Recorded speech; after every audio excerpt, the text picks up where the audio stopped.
All right, well, first off, Mr. Victor, thanks very much for coming and joining us today. It's an honor and a pleasure to be here, and feel free to call me Mark. Okay. Well, Mark, is it fair to say, first off, that most, if not nearly all, Arizona voters learned about you for the first time during the debate? I think it's fair to say most people found out about me during the debate, yeah. Okay. Sure. So let's talk about the debate. In your opening statement, you say, live and let live. That's my position on every issue. That's right. So what does live and let live mean on immigration? There are two major things that I would want to change. First, we gotta secure the border. There's no question about that. We can't have any policy if the border is not secure. But I don't want it secure for the purpose of keeping everybody out. What I do want to do is keep aggressors out, right? Bad guys. That's the reason we don't want them, because they violate our legal principle. If you're coming to aggress against other people, we should do our best to keep them out. If they're not coming to aggress, welcome to America. But to also be clear on this, I favor a path to citizenship here. I would go further than just the dreamers. I think people who have come here illegally and who have now made a life and a living here and have been otherwise law-abiding, okay? Because if they're committing crimes, if they're real crimes, then they're aggressors. We don't need more aggressors here.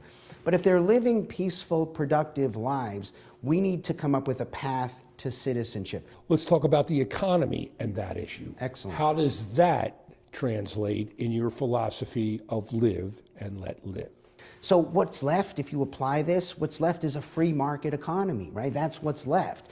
The good news is it's a free market economy that raises standards of living. So to effectuate live and let live, I want to move us as quickly as possible to a free market economy. What does that mean?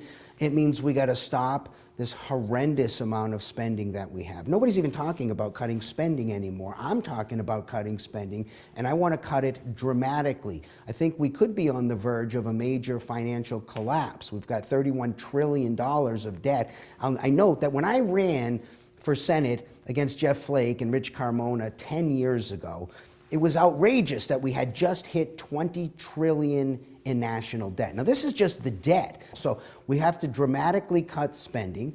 We have to dramatically cut taxes. I'm in favor of the owners of the money making decisions about where those dollars flow. That's how you get a free market economy. In researching you, something came to mind to me.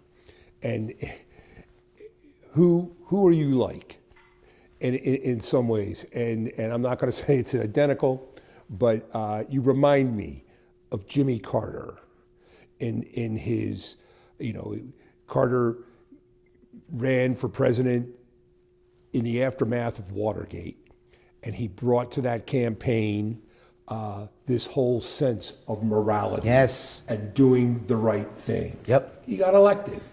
And then we saw what happened. On the national and international stage, he ended up coming across as naive, and he lasted 4 years. That's right, he did.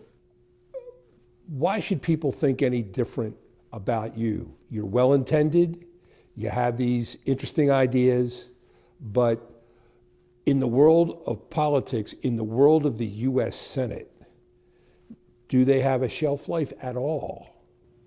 Well, I'm not doing this because I like politics. I'm doing this because I don't like where my country's going. And as a bigger project, I'm concerned about the future of our species. I think we have global problems coming that we can't solve just with our country. To name a few, we have the proliferation of nuclear weapons.